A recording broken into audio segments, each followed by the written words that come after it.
Hello and welcome to People and Profit. I'm Charles Pellegrin, and today we discuss women's economic empowerment in Africa. Women on the continent still face significant hurdles when it comes to fully benefiting from economic life in spite of their high participation rate in the workforce. Whether it's access to jobs or whole professions, equal salaries, or financing to start a business, it's not a fair competition. And according to the Africa Gender Index report run by the African Development Bank and the UN, the trend isn't going in the right direction. Women's economic parity dropped from 61% in 2019 to 58.2% in 2023. While men and women both experienced economic setbacks during that period, women were disproportionately adversely affected.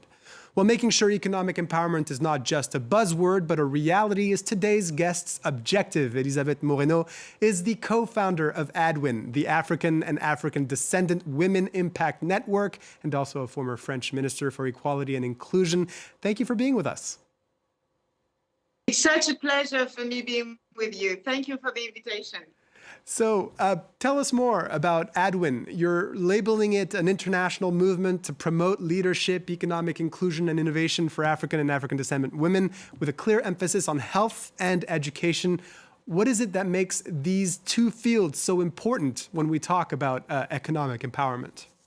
Well, Mr. Pellegrin, I think the numbers you mentioned at the beginning of this conversation really tells you how critical economic empowerment is for women in this continent. You know, the African continent holds the highest number of female entrepreneurs. Still, as you say, they make less money than men.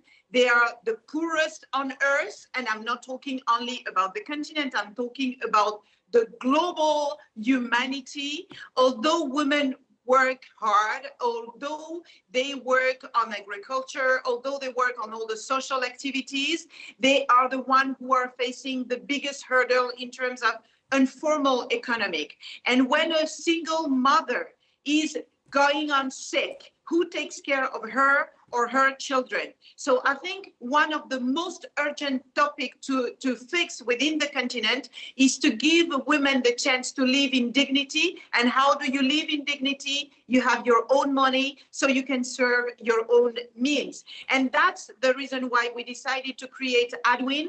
ADWIN stands for African Descendant Women Impact Network. And the reason why George-Axelle, Broussillon, Matschinga, and Prescillia, Delpha, Avenel, and I decided to create this movement is because we have realized that wherever we are in the planet, African and Afro-descendant women suffer exactly the same issues when we speak about access to education, access to qualitative professional opportunities, access to mental health. I mean, you know, it's really, really tough to understand how in 2025 we are still facing so many injustices and discriminations. And that's the reason why we strongly believe that if we unite our strengths, our capabilities, our expertise and know-how, maybe we can build the solutions we need for the future. That's why ADWIN exists. Well, one of the pillars that your network is founded on is training and skills acquisition, and there's a digital platform that's been created to that effect. How does that work? Let's get an example. Like if someone wants to get basic accounting skills, how can they use that platform?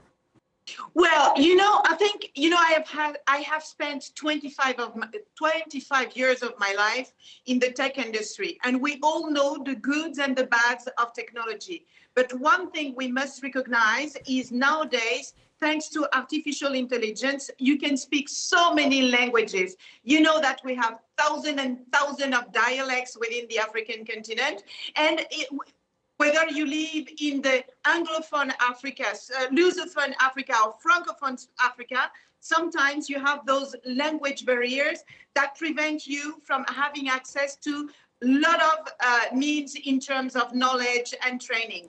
So we have decided to use artificial intelligence to help us touch everybody across the continent, but also across the world. Because this movement is not made only for the African living in the diaspora. It's also touching African descendants from Brazil, from the Caribbean, and so on and so forth. And if we manage to use artificial intelligence to translate all the content that we will be sharing with our communities, then maybe we can accelerate access to education that is critical for any development. As Nelson Mandela said, education is the most powerful weapon which we can use to change the world.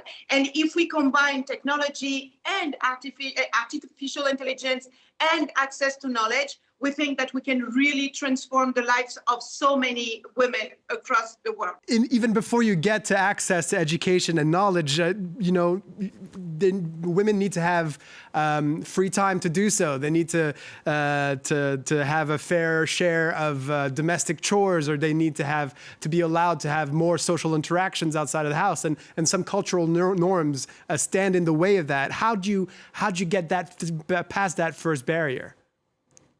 Well, Mr. Pellegrin, what you're addressing here is not true only for the African women. It is true for all the women across the world. I live in France, and we speak more and more about mental health because women do have too many tasks on their shoulders. The share of domestic tasks is very unfair. 85% of domestic tasks land on women's shoulders. If we have a better share of this kind of activity, then maybe women will have more chances to have access to education.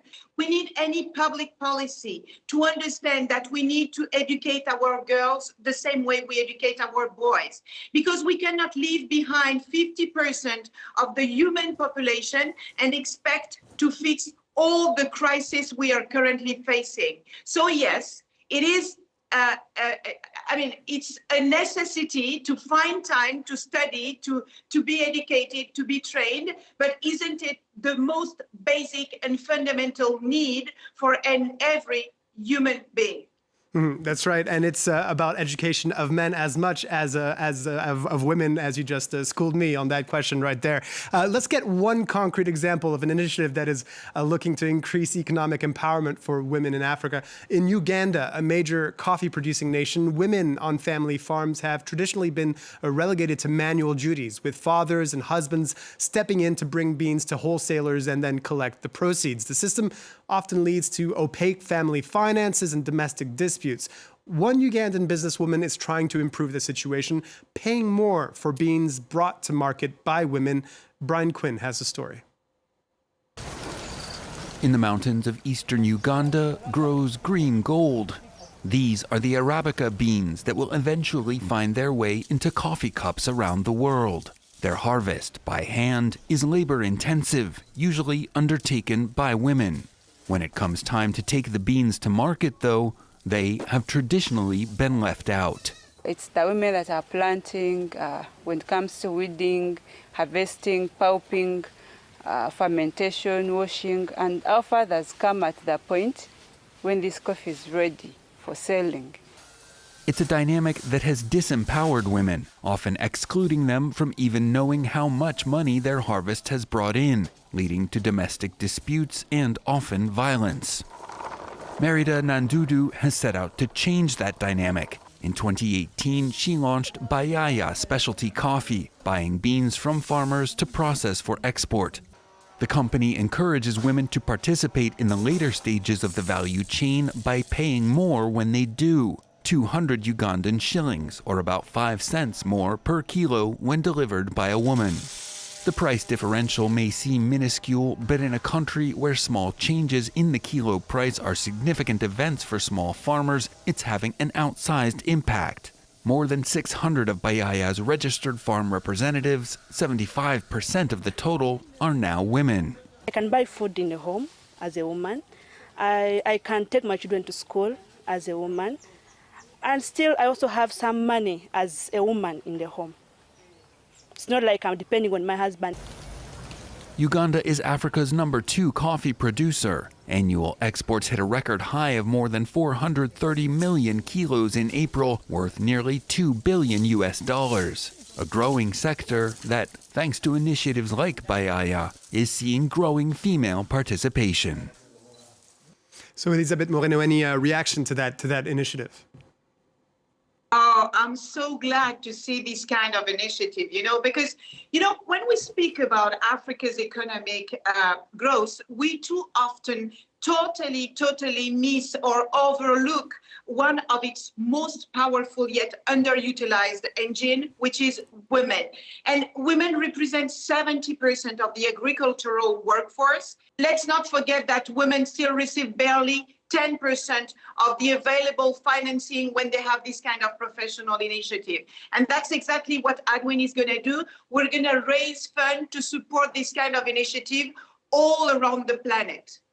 So let's move to a different sector here, talking about the corporate world and large multinationals. Since Donald Trump's return to the White House, we've seen these types of companies scale back their diversity, equity, and inclusion programs, DEI, to better fit with the Republican president's agenda. This makes a network like ADWIN even more important in a way, as it's filling a gap that used to be filled by some of the larger companies themselves, no? One of the reasons ADWIN exists today is because one of the reasons, not only, but one of the reasons is because of this kind of treatment, this kind of assumption that is just telling us, stay where you are. You are suffering, you are discriminated, people humiliate you. Come on, that's the story, and you just have to accept it. And ADWIN is just telling that the story cannot repeat itself the way it is. We are 1 billion African and Afro-descendant women across the world. If we manage to unite our strengths, our capacities, then we don't care what Donald Trump or whoever may say. We can mentor, we can raise funds, we can create health solutions, and that's exactly what ADWIN is going to do. Élisabeth Moreno, you're the co-founder of ADWIN, the African and African-descendant Women Impact Network. Thank you so much for speaking with us on People and Profit. And thank you for having me. You take care. Well, that's all for this week. Thank you for watching. As always, you can watch all of our previous episodes on the France 24 app or listen on the podcast platform of your choice. In the meantime, thank you for watching. Stay tuned to France 24.